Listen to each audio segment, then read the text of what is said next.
Welcome to my YouTube channel. Kung bago ka lang sa channel na to at true-blooded Aldab Nation ka, tama po ang channel na pinuntahan mo. Kaya considering na po kitang bagong subscriber. At huwag mong kalimutan pindutin yung bell para lagi po kang updated sa bagong video na ilalabas ko. Salamat po sa iyong pag-click sa channel na to. Tulog na po tayo. Salamat po. Happy birthday lang sa Cedric, go! Congrats, Alden. Thank you po. Ayan, hi Cedric. Happy birthday sa'yo. God bless you. Bye-bye, Alden. Bye, Alden. Oscar. Bye, Dan. Okay, salamat, madam. Welcome back mga kaaldab. Ito na naman po ang inyong lingkod, si Mr. Destiny, at magbibigay tayo ng pinakamagandang update po ngayon sa social media. Ito yung pinaka-latest na naman mga kaaldab na talagang pinag-uusapan. Sabi ko nga po sa inyo, dito lang po kayo sa channel ni Mr. Destiny, marami po kayong malalaman, marami po kayong maiintindihan, lalo na nga po yung mga taong bitter po sa channel ni Mr. Destiny. Di po ba? Maraming affected, maraming naiinis po sa channel natin. Pero okay lang naman po yan. Real talk to mga kaaldab. Kaya nga po hindi ako basta-basta nagpapa-apekto. Hindi tayo basta-basta nagpapadala sa mga sinasabi at pahayag po ng iilan. Real talk kaya mga kaaldab. Kita nyo naman po pag si Mr. Destiny nagbibigay ng update. Apektado sila. Maraming nagsasabi na ganito ganyan. Dahil nauunahan ko sila mga kaaldab eh. Di po ba? Yan ang isa sa rason mga kaaldab kung bakit po mas marami naniniwala kay Mr. Destiny. Yan yung isa sa lagi kong pinagmamalaki kasi pagdating po sa pagbibigay ng update, hindi po nila tayo malalamangan. Hindi po nila tayo kumbaga mauunahan. Kasi kung ano yung post ni Mengay, yun lang naman po yung pinapakita ko po sa inyo. Gaya ito yung pinaka-latest na update kay Mengay. Hindi po ba? Ito rin yung pinaka-latest post ni Alden Richards. Ano to, nagkataon lang nga po ba? O talagang sinasadya ng dalawa? Bakit puro endorsement po yung pinapakita nila? Bakit hindi po yung mga kaganapan? Well, syempre mga kaaldab, Aldab lang naman po talaga yung ina-update ko. Yung iba nagsasabi na ba't ganun, Mr. Destiny, napakaraming mga ganap para kay Nakatrin, parang hindi binibigyan pansin. Alam niyo sa totoo lang po, yung mga Katden fans, talagang ano na lang yan, kumbaga nagpapaingay lang po yan, kaya wag niyo na lang pong real talk yan mga kaaldab, gumagawa lang po sila ng issue para po sila yung pag-usapan. Di po ba? O ngayon wala, o ngayon tahimik na naman po sila. Kasi wala naman po talagang ganap na magpapatunay po sa relasyon nila Alden at ni Catherine. Mga fans lang naman po ang mga nagsasabi na yan. Nadadamay lang po yung Aldab. Paano nadadamay Mr. Destiny? Sinasabi nila na, ay bakit yung Aldab hanggang ngayon hindi natitinag? Hanggang ngayon hindi nagpapa-apekto. Kumbaga tuloy pa rin po sila. Lagi ko pong sinasabi at paulit-ulit, iba po yung fandom ng Aldab at sa Katden. Huwag nyo pong ikukumpara yon. Gaya po nang nangyari sa bench, di po ba?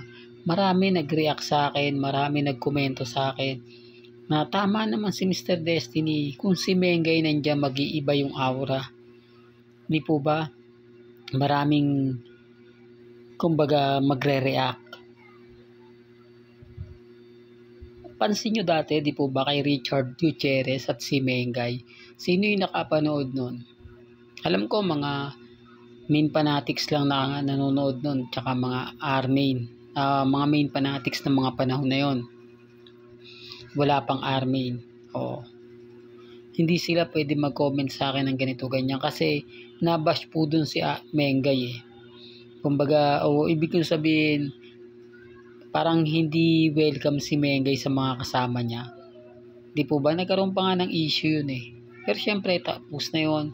Matagal na yun. Kaya ako lang naman sinasabi yan para malaman po ng iba. Kaya nga sabi ko sa inyo, bakit daw po hindi si Main pinadala sa bench? Puro sexy po lahat no? Karamihan talaga, medyo talagang daring yung mga bagay-bagay. Di po ba? Pansin nyo nga po mga ka-Aldab, bakit nga po ba si Main Fulkerson lang ang wala sa bench? Bakit nga po ba? Di po ba? Kaya nga sabi ko sa inyo, yung iba nagtataka, yung iba nagugulat kung bakit nga po ba ganito, bakit nga po ba ganyan. Ang daming tanong. Ang hirap po talagang sagutin. Patunay lang po yan mga ka-Aldab na wala po talagang magaganap na mga issue po nila. Antayin nyo ang pelikula ng Aldab. Yan na lang po yung tutukan ninyo. Di po ba? Kasi meron na nga po talagang, lumabas na po yung katotohanan. Na meron na nga po negosyasyon sa pagitan nila Bossing at ni Alden Richards. Pero kay Mengay wala pa raw po. Pero okay na po yun. Masaya na po tayo. Kasi sabi ko nga po sa inyo, si Alden gagawa ng bagong record na naman yan. Di po ba? Nasalang na siya ng November. Baka ngayong December naman po ang gawin niyang pelikula sa Metro Manila Film Festival. Hindi po posible yung mga bagay-bagay na ganyan. Madalas naman po siyang gumagawa tuwing Pasko dati kasama si Bossing. Hindi po ba? Baka ito na nga po daw talaga yung comeback ng fandom. Sa Katden fans, sa mga Katnel fans, hindi ko lang alam mga ka-Aldab na kumbaga, sabi ko nga po sa inyo, may mga real talk to mga ka-Aldab. Sabi ko nga po sa inyo, may mga bagay-bagay po na mahirap nga po talagang ipaliwanag. Mahirap nga po talagang kumbaga intindihin yung mga ganito ganyan, di po ba, etc. Sa dami ng mga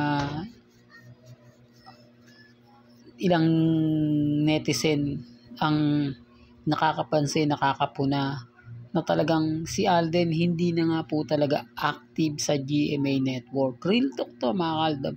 Ilang event po bang Sparkle Artist Center? Pero bihira dun dumalo si Alden.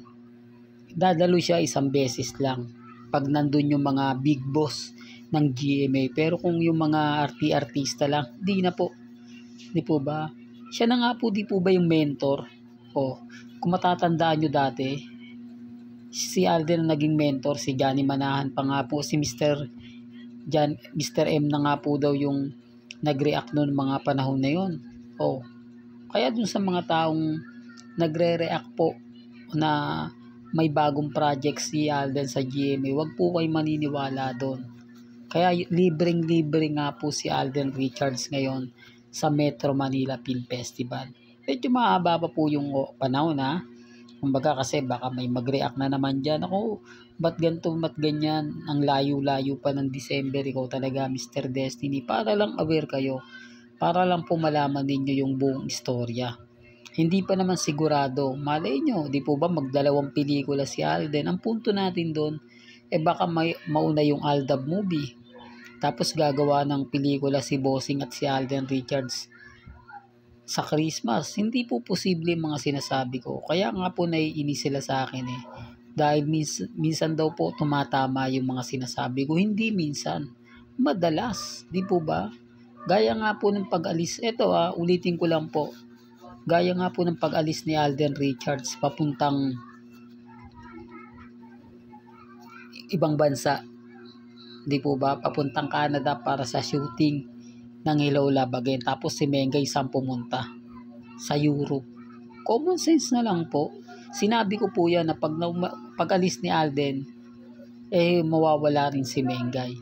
Hindi, nauna pa si Mengay umalis Doon pa lang may mali na, di po ba? Nagkatotoo yung sinabi ko. Pero hindi po ako namimilit sa mga ayaw pong maniwala. Nire-respeto ko po kayo at ginagalang. May kanya-kanya tayong opinyon. May kanya-kanya po tayong pananaw. Hanggang dito na lang po ang ating latest updates. Kaya kung gusto nyo pa po ng pinaka-latest at sariwang update, tumutok lang po kayo dito po sa channel ni Mr. Destiny para updated po kayo sa mga bago at sa mga latest na i-upload po natin. maya-maya lang. Kaya kung bago ka lang sa channel na to at isa kang true-blooded Aldab Nation na nagmamahal kina Mengay at Isoy, tama po ang channel na pinuntahan mo, kaya consider na po kitang bagong subscriber. At huwag pong kalimutang i-share ang mga video po natin sa mga mami, sa mga titas, at sa mga senyor. Hanggang sa muli, salamat po sa panonood at pakikinig.